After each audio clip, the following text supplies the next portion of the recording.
Bom dia, boa tarde, boa noite. Seja muito bem-vindo ao MBCVcast Ministério Batista Cristo é a Vida de Novo Hamburgo.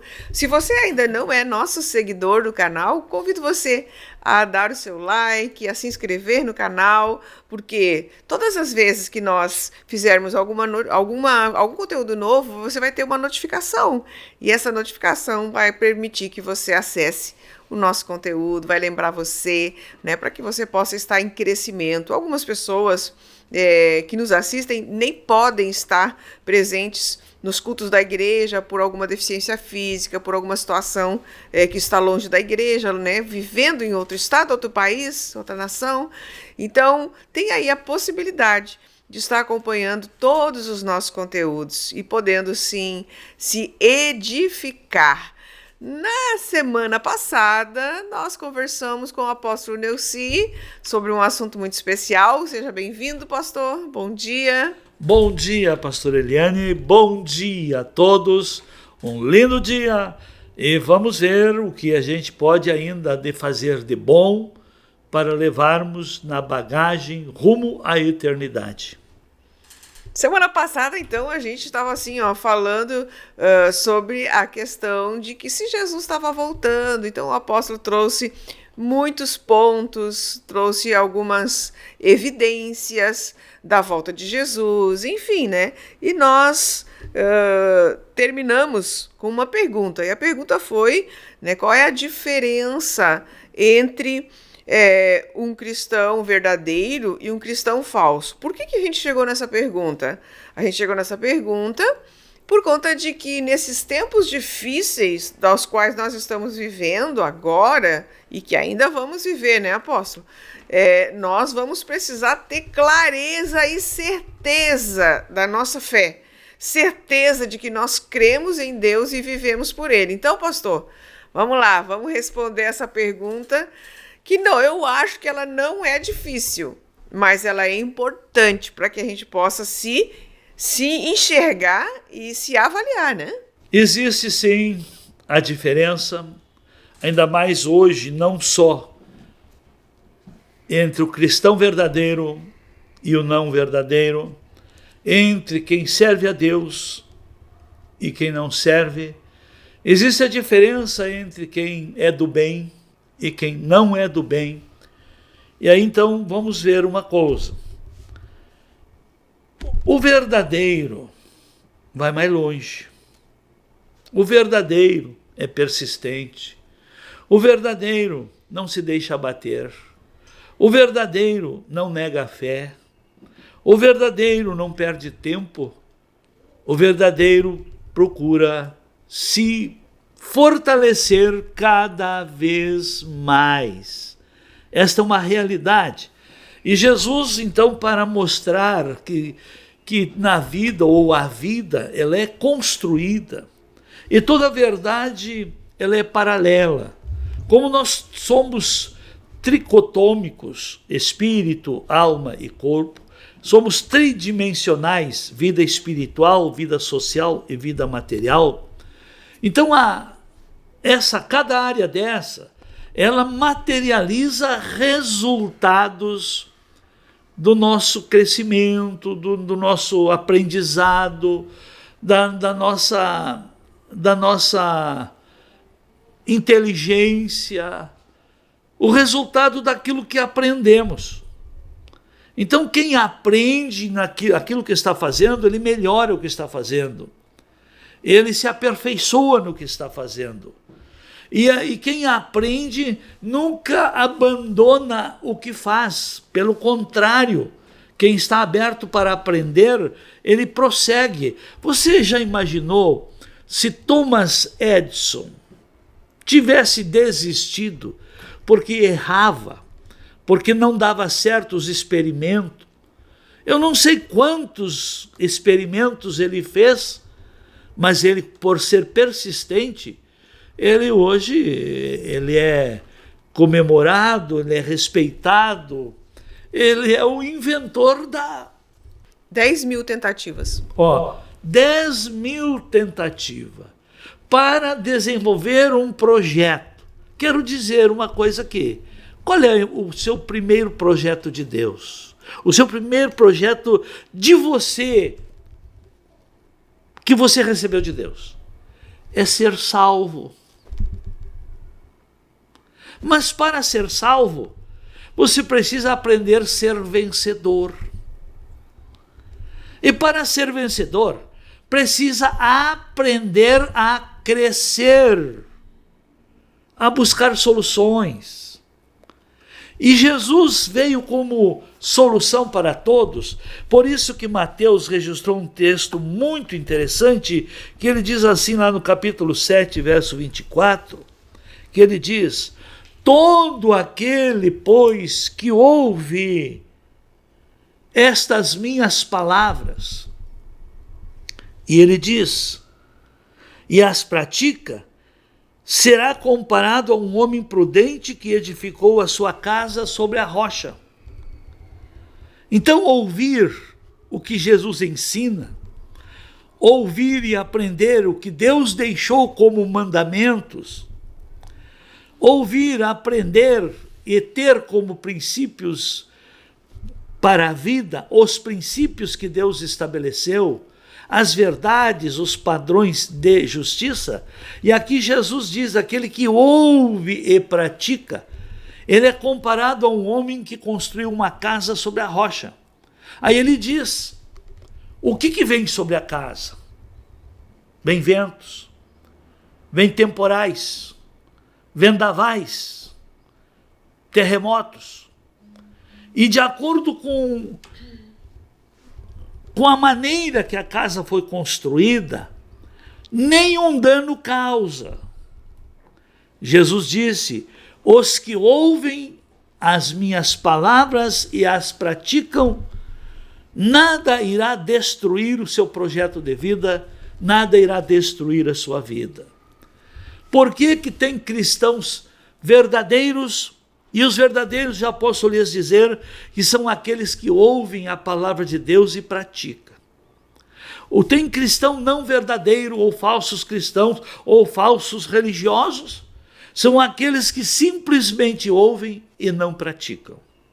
Por exemplo, todo aquele que constrói uma casa, ele sabe, pois ele constrói.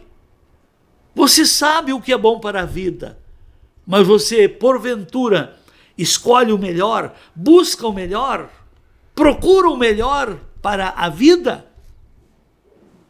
Às vezes o nosso corpo, a nossa natureza, ou a nossa cultura, ou o nosso meio onde estamos inseridos, o meio social, nos influencia e nos puxa para baixo. Nos força a ficar na mesmice. São poucos hoje que incentivam o seu amigo, o seu colega, o seu irmão, o seu filho, o seu primo, que incentivam a irem à frente, a se prepararem, a estudarem, a aprenderem. Assim, infelizmente, esse espírito de cultura, de mundo terreno, invadiu e criou-se como uma cultura no meio religioso. Então, entre os que eram para se incentivarem, se motivarem, estão eles puxando para trás. Ah, se o fulano aprender mais que eu, ele vai ser melhor que eu. Eu não quero que ninguém seja melhor que eu. E assim, esse é o espírito do egoísmo, que faz parte da natureza carnal do ser humano. Então, para nós entendermos melhor essa verdade, até mesmo que constrói um barraco sem alicerce, ele não imagina que esse barraco vai cair.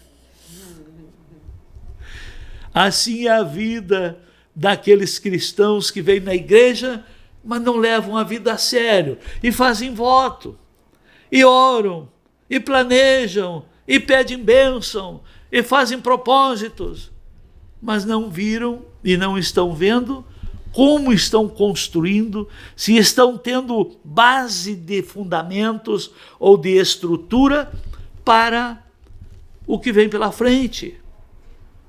O que eu aprendi cedo na vida foi construir alicerces. Eu tenho como prova material isso.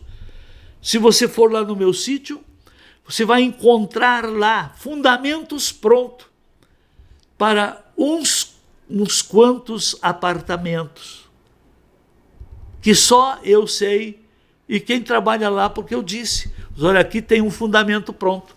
Se eu quiser construir um apartamento, a parte de baixo está pronta. Eu sei que todos desejam vencer na vida, mas o que você construiu de fundamento para a sua fé? Eu quero lhe trazer 3 princípios práticos para você fundamentar a sua fé e não ser um falso religioso. E é bem simples. Quer ter uma fé fundamentada? Não quer frustrar as pessoas que lhe admiram como uma pessoa do bem, como uma pessoa religiosa, pois lhe vê sempre na igreja. Mas por estar na igreja não quer dizer que é um vencedor. Se você vai ir na escola, não quer dizer que sai formado de lá. Sai formado e vai colando grau quem vai vencendo, quem vai superando, quem vai aprendendo, quem vai cumprindo tarefas e etapas. Assim, se você quiser ter uma fé fundamentada, procure honrar a Deus. Mas aí tem uma coisa. Como é que a gente aprende e o que fazer para honrar a Deus?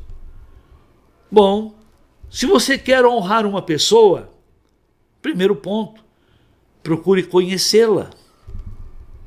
Vamos voltar mais atrás um pouquinho. Os que casaram, queriam impressionar o cônjuge. E aí então, matutaram, planejaram, o que eu vou dar para agradar? Qual é o presente que eu vou dar? Ou qual é a atitude que eu preciso ter para que essa pessoa se sinta agradada por mim e que se agrade de mim também? Você procura conhecer a vontade. Como que você vai crescer na fé? E como que você poderá honrar a Deus se você nem sequer se interessa em descobrir qual é a vontade de Deus para a sua vida? Deus investiu em você, até o seu futuro ele tem planejado para ti. Mas se você não se interessa por ele, você vive começando coisa e não continuando porque não se encontra, vive começando e nada terminando porque você não descobriu qual é o projeto que Deus fez para a sua vida.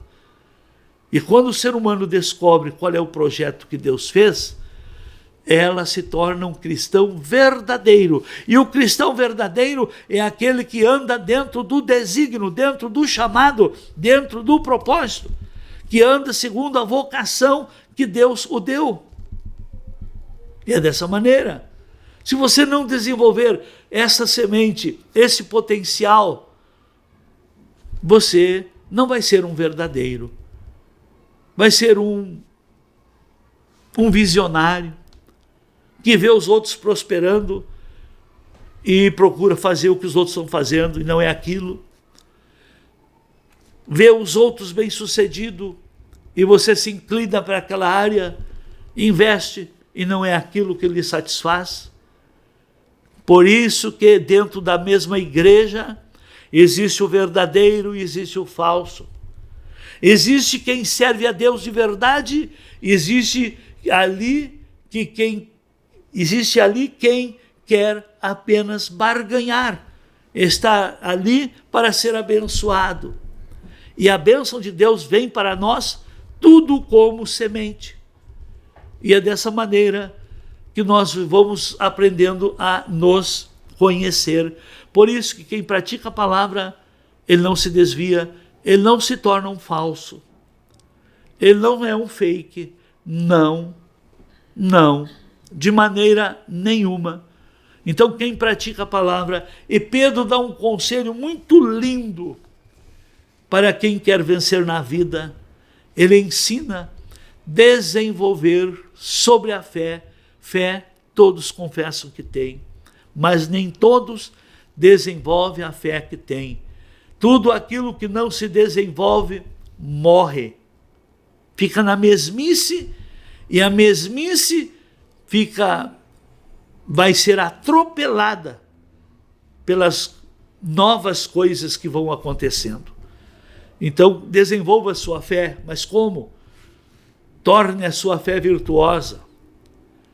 Uma fé virtuosa vai necessitar de um segundo passo, como Pedro fala na segunda carta que ele escreveu. Então, quando uma fé desenvolve virtude, ela anseia por mais conhecimento. E a pessoa adquirindo conhecimento, isso está no capítulo 1 de 2 Pedro, versículo 5 a seguir. E quando a pessoa adquire mais conhecimento, ela constrói em si domínio próprio. E à medida que a pessoa tem autogoverno, ela começa a ser perseverante, persistente. Aquilo que se dificultou, ele procura resolver, ele não se livra dos problemas, ele resolve os problemas. E a perseverança ensina a piedade. A piedade ensina o amor ensina a caridade. E a caridade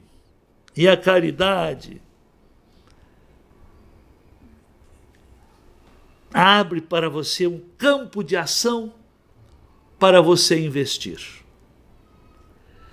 E voltamos a fundamentar a fé. Procure honrar a Deus em tudo. Segundo ponto, valorize o ser humano. Valorize o ser humano. O ser humano é a obra mais importante que Deus criou. E se você desenvolver a caridade, você vai amar o próximo. Você vai ver no seu próximo um campo, uma mina, um campo de investimento, um campo de solução, um campo que vai ajudar muito a sua vida. E quem desenvolve essas virtudes, que honra a Deus, valoriza o ser humano, aí descobre que a igreja, e que para a igreja foi dado o poder. Então você ligado à igreja, você comprometido com a igreja, o poder que Deus liberou para aquela igreja, você tem acesso a ele. Porque as portas do inferno não prevalecem contra a igreja. E para encerrar esse nosso papo, que está muito bom, posso lhe dizer que o cristão não verdadeiro não fica muito tempo na casa do Senhor. O cristão não verdadeiro não fica muito tempo. E como é que se constrói um cristão não verdadeiro? É aquele que não desenvolve a sua fé, não desenvolve o amor, não desenvolve a obediência, não desenvolve a prática da palavra, não constrói a vida com fundamentos, não desenvolve a virtude sobre a fé, não busca conhecimento. E a pessoa que fica sem essas buscas, sem esses preparos, ela se torna um falso. Um falso. E eu quero dizer uma coisa. Assim existe o joio e o trigo. Você pode pegar 2 espigas de cada, de joio e de trigo, e mói na mão. E fica com ela, os dois juntos. Bem ligeiro, só vai ficar na sua mão o trigo. Aquele joio que é uma palha, que é liviana. O crente que não busca em Deus se torna um crente liviano. E as coisas levianas são levados por ventos de doutrinas, de enganos. E é dessa maneira que o diabo age dentro das igrejas. Então não adianta estar na igreja, ouvir a igreja, né?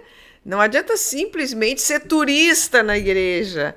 É necessário uma relação, é necessário uma entrega, é necessário a palavra de Deus aplicada, é necessário esse desejo de crescimento. Claro que todo mundo passa por vários estágios, assim como é a nossa vida, né, pastor? Nós somos criança, depois a gente vai se tornando junior, adolescente, até que a gente se torna gente madura, né?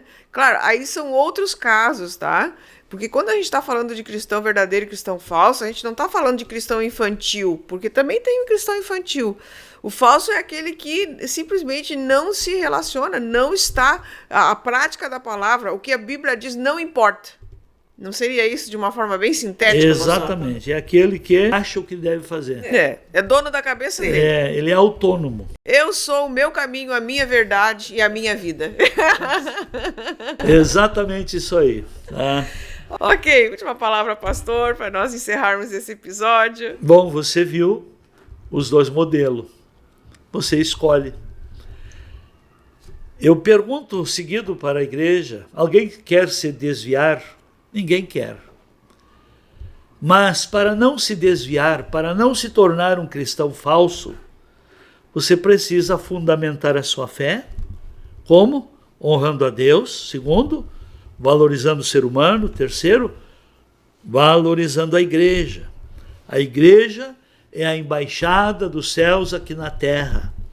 E Jesus é o cabeça da igreja. Você ligado à igreja, e Jesus tendo liberdade e sendo o Senhor daquela igreja, você está assim debaixo do senhorio e da proteção de Cristo. Deus o abençoe. Tchau, até a próxima.